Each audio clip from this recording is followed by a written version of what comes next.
Hello guys, this is Sakshi and welcome to my channel. So our today's topic is BIOS, that is Basic Input Output System. आज की मेरी इस video में मैं आपको समझाऊंगी कि BIOS क्या होता है एंड हमारे कंप्यूटर सिस्टम में उसका क्या रोल है, कैसे वर्क करता है, क्या रिक्वायरमेंट्स हैं उसकी, एंड उसके बाद हम डिस्कस करेंगे MBR, BBR, EFI और UEFI के बारे में। ये सब जो टर्म्स हैं हम उसको आज डिटेल में डिस्कस करने वाले हैं। तो चलिए स्टार्ट करते हैं हमारी इस टॉपिक के साथ। आई एम डैम श्योर कि आपने बायोस के बारे में कुछ ना कुछ सुना होगा, मे बी उस पर वर्किंग भी की होगी। तो अगर आपके कुछ डाउट्स हैं जो क्लियर नहीं है, वो आपके इस टॉपिक में आज मेरी इस वीडियो में आपके वो सारे डाउट्स क्लियर हो जाएंगे। ठीक है, तो बायोस बेसिकली है क्या? बायोस क्या है? एक तरीके का सॉफ्टवेयर है, यानी कि एक सेट ऑफ इंस्ट्रक्शन है which is initialized in the beginning of computer for starting the booting process। समझ रहे हो? जो हमारा जो बायोस है वो हमारे बिल्कुल स्टार्टिंग में, यू कैन से कि बिल्कुल स्टार्टिंग में यूज होता है। इसके लिए हमारी बूटिंग प्रोसेस को स्टार्ट करने के लिए। अब बायोस का जो मेन वर्क है वो हमारी बूटिंग प्रोसेस के अंदर ही होता है, यानी कि सबसे पहले जो भी हमारा प्रोग्राम इनिशियलाइज होगा, ठीक है, यानी हमारा कंप्यूटर जितनी भी बारी स्टार्ट होगा, तो जो सबसे पहला प्रोग्राम स्टार्ट होगा वो हमारे बायोस के थ्रू होगा। अब बायोस एंड माइक्रो प्रोसेसर के कॉम्बिनेशन से ही एक प्रोसेस बनता है जिसको हम बूटिंग प्रोसेस कहते हैं। तो गाइस, बूटिंग प्रोसेस से रिलेटेड वीडियो मैं अपनी एक वीडियो में बना चुकी हूँ अपनी, जिसको आप लोग देख सकते हो, जिसका लिंक मैंने अपने डिस्क्रिप्शन बॉक्स में दिया हुआ है। और अगर आपने वो वीडियो देखी है तो जाहिर सी बात है कि आपको बूटिंग प्रोसेस के बारे में काफी कुछ पता होगा, जो मैंने उस वीडियो में डिस्कस किया था।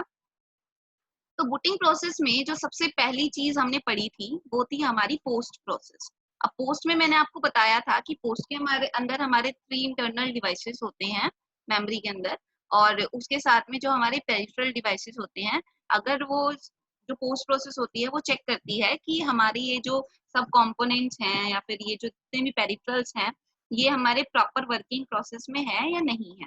ठीक है, अब ये काम तो होता है हमारे पोस्ट का। ठीक है, इसके बाद क्या होता है, हमारी जो बायोस की जो वर्किंग है वो स्टार्ट होती है। बायोस का क्या है, यानी कि जैसे ही हमारी पोस्ट प्रोसेस खत्म हो जाएगी, अब हमारे बायोस का वर्क और ज्यादा स्टार्ट हो जाएगा। यानी बायोस का जो मेन वर्क होगा इस पोस्ट प्रोसेस के बाद वो ये है कि हमारे सिस्टम के अंदर एक MBR को फाइंड आउट करना। अब क्वेश्चन ये आता है कि MBR क्या होता है? MBR क्या होता है? अब MBR क्या है? MBR एक इंफॉर्मेशन है। MBR एक तरीके की इंफॉर्मेशन है in the first sector of any hard drive. MBR को बेसिकली हम क्या बोलते हैं? MBR बेसिकली होता है मास्टर बूट रिकॉर्ड। ठीक है, ये एक तरीके की इंफॉर्मेशन है। MBR is a information in the first sector of any hard drive, जिसके अंदर हार्ड ड्राइव की सारी इंफॉर्मेशन जो होती है वो स्टोर होती है। इसके साथ साथ आपकी जो बूट डिवाइस है, अगर मतलब जो भी आपकी बूटिंग डिवाइस होगी, जैसे मैंने आपको अपनी लास्ट वीडियो में भी बताया था कि जो हमारी बूट डिवाइस को सर्च करता है और वो हमारा प्रायोरिटीज के बेसिस पे होता है। तो अगर जिस चीज को आपने, जिसके अंदर आपने फर्स्ट प्रायोरिटी दी हुई है या फिर जिसके अंदर आपका ऑपरेटिंग सिस्टम जिस डिवाइस के अंदर अवेलेबल है, उसको हम उसकी बूट डिवाइस बोलते हैं। तो जो बूट डिवाइस की जो सारी की सारी इंफॉर्मेशन होती है वो भी हमारे MBR के अंदर स्टोर होती है। ठीक है, MBR से सिमिलर ही एक और भी होता है जिसको हम बोलते हैं VBR। अब VBR क्या है? VBR है हमारा volume boot record. Volume boot record ये एक लॉजिकल पोर्शन है, यानी एक लॉजिकल पोर्शन की बिगिनिंग में होता है। जब भी कोई भी एक लॉजिकल पोर्शन होगा उसकी बिगिनिंग में हमारा VBR बनेगा। आप सिंपली ये कह सकते हो, एक तरीके से ये भी कह सकते हो कि जो हमारी पूरी की पूरी हार्ड ड्राइव के लिए हमारी पूरी की पूरी हार्ड ड्राइव के लिए एक MBR होता है, और हमारी हार्ड डिस्क के अंदर जो हमारा लॉजिकल पार्टीशन होता है उसके लिए एक VBR होता है। ठीक है, यानी पूरी की पूरी हार्ड डिस्क के लिए एक MBR होगा और जो उसका लॉजिकल पोर्शन होगा उसके लिए हमारा एक VBR होगा। अब लॉजिकल पोर्शन क्या है? जैसे कि मान लो आपकी 1 टेराबाइट की हार्ड ड्राइव है और उसमें आप क्या करते हो 250 जीबी के अलग अलग लॉजिकल पोर्शन बना देते हो। चाहे आप क्या करते हो उसके 500 के 2 लॉजिकल पोर्शन बना दिए, तो इन लॉजिकल पोर्शन को ही क्या बोलते हैं, हम उसका वीबीआर बोलते हैं। समझ रहे हो? अब आप ये कह सकते हो कि ऑपरेटिंग सिस्टम के लिए जो नेसेसरी इंफॉर्मेशन होती है, जैसे कि उसका साइज क्या है और कैसे ड्राइव को ऑपरेट करना है, ये इंफॉर्मेशन जो होती है वो कौन बताता है, हमारा वीबीआर बताता है। समझ रहे हैं आप? यानी कि आपकी लॉजिकल पोर्शन की इंफॉर्मेशन की साइज कितना है उस ड्राइव का, या फिर वो कैसे ऑपरेट होगी, वो काम किसका होगा, हमारे वीबीआर का होगा। अब इसके बाद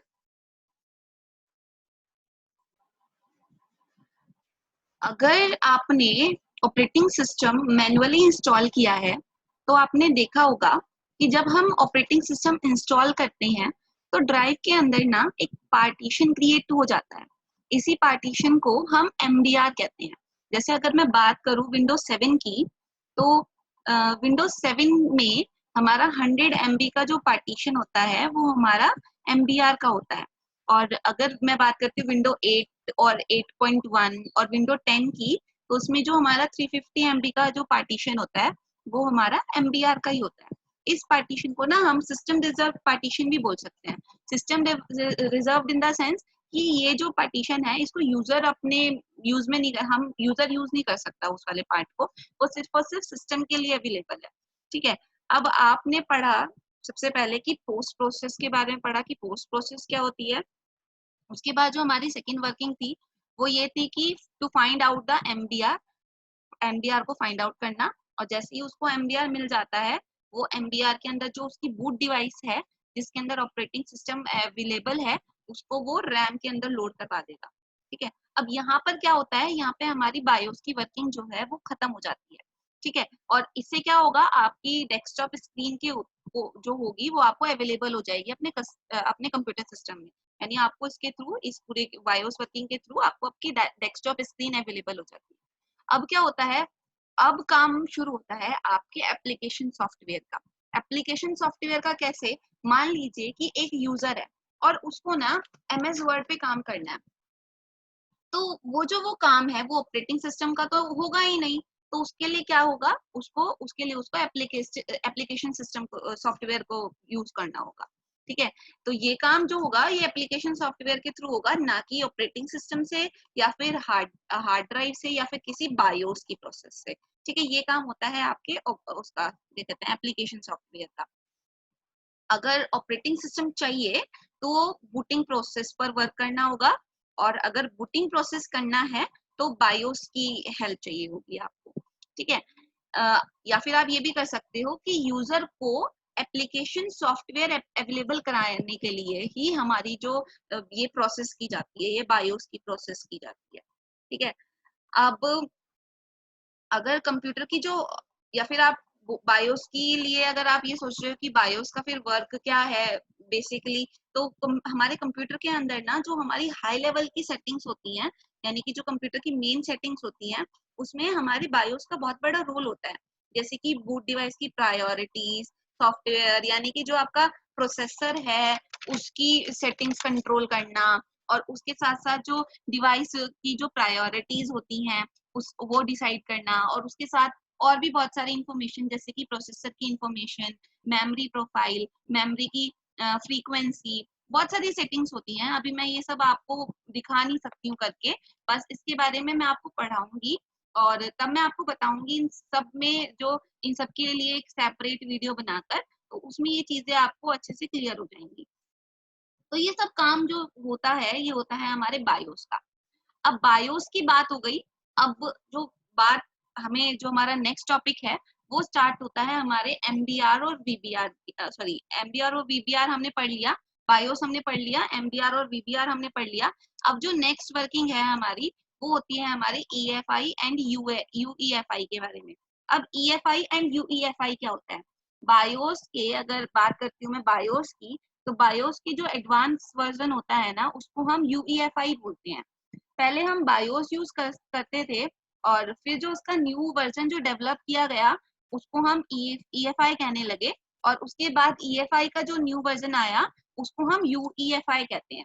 तो बायोस में पहले आपको CUI मिलता था। CUI क्या है? कैरेक्टर यूजर इंटरफेस मिलता था, जस्ट लाइक डोज। और विंडोज डोज में क्या होता था, आपको सारी कमांड्स जो है वो लिखनी पड़ती थी, और अगर कमांड्स जो आप लिख रहे हो वो एक्यूरेट हैं तो आप जो रन कराना है वो रन हो जाएगा, और अगर आपने कमांड सही नहीं लिखी तो नहीं होगा।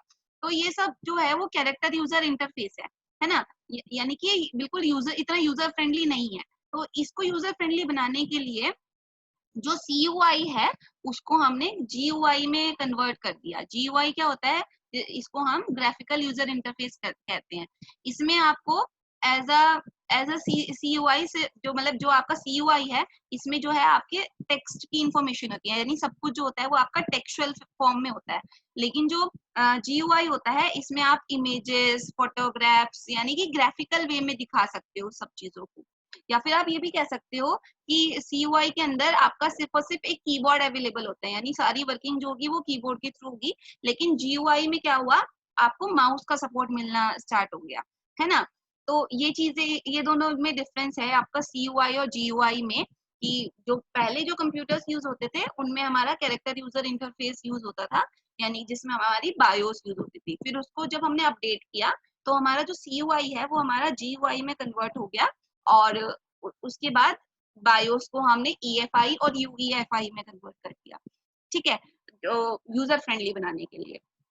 बल्कि इवन जो हमारी बोट डिवाइस की जो प्रायोरिटीज के लिए भी जो हमारा बायोस का वर्क किया जाता है, बायोस में जैसे कि अब अगर आप देखो कि अगर हम CUI पे वर्क करते थे तो हम पहले उसकी कमांड लिखेंगे कीबोर्ड के अंदर, ठीक है, फिर उसको रन करवाएंगे। फिर अगर उसके लिए आपको उसके अंदर कोई और वर्किंग करनी है तो उसके लिए आपको अलग से कमांड लिखनी पड़ेगी।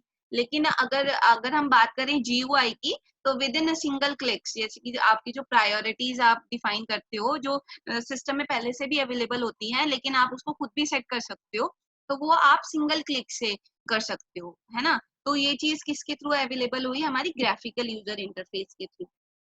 और आप बेसिकली ये कह सकते हो कि जो बायोस का जो एडवांस वर्जन है उसको हम EFI, और EFI का जो एडवांस वर्जन है उसको हम UEFI बोलते हैं, जो अभी हम अपनी डेली लाइफ में भी यूज कर रहे हैं, ठीक है। यानी कि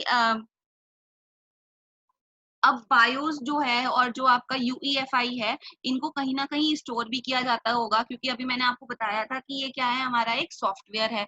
तो ये कहाँ पे स्टोर होते हैं? ये होते हैं हमारी फ्लैश चिप के अंदर स्टोर। फ्लैश चिप कहाँ होती है? हमारी मेमोरी बोर्ड के अंदर होती है। और memory board, sorry, mother board के अंदर जो आपकी फ्लैश चिप होती है उसके अंदर आपका बायोस और EFI एंड UEFI का जो सॉफ्टवेयर होता है वो यू कैन से स्टोर होता है। और जो कंपनीज होती हैं वो इनका यू कैन से अपडेट भी लाती रहती हैं। तो यही बात है कि आपको हम हमेशा जो है अपने UEFI को या बायोस को हमेशा अपडेट करते रहना चाहिए, जिससे उसके अंदर जो नए चेंजेस किए गए हैं या नई चीजें उसके अंदर जो लाई गई हैं आप वो आपको पता लग सके, ठीक है। तो अभी हमने आज के इस टॉपिक में हमने डिस्कस किया बायोस के बारे में। इसके साथ हमने VBR एंड MBR के बारे में डिस्कस किया, और उसके बाद हमने इसमें EFI एंड UEFI के बारे में पढ़ा कि ये एक्चुअल में होते क्या हैं। तो इन चीजों से रिलेटेड अगर आपको किसी भी चीज में अगर कोई प्रॉब्लम है तो आप मुझे मेरे कमेंट बॉक्स में अपने व्यूज शेयर कर सकते हो। और अगर आपको मेरी वीडियो पसंद आए और आपको थोड़ी यूजफुल इंफॉर्मेशन लगे तो प्लीज इसको लाइक करिए, सब्सक्राइब करिए, और आगे की वीडियो के लिए भी अपने बेल आइकन को प्रेस करिए, जिससे मेरे लेटेस्ट अपडेट आप लोगों को मिलते रहे। Thank you so much, everybody.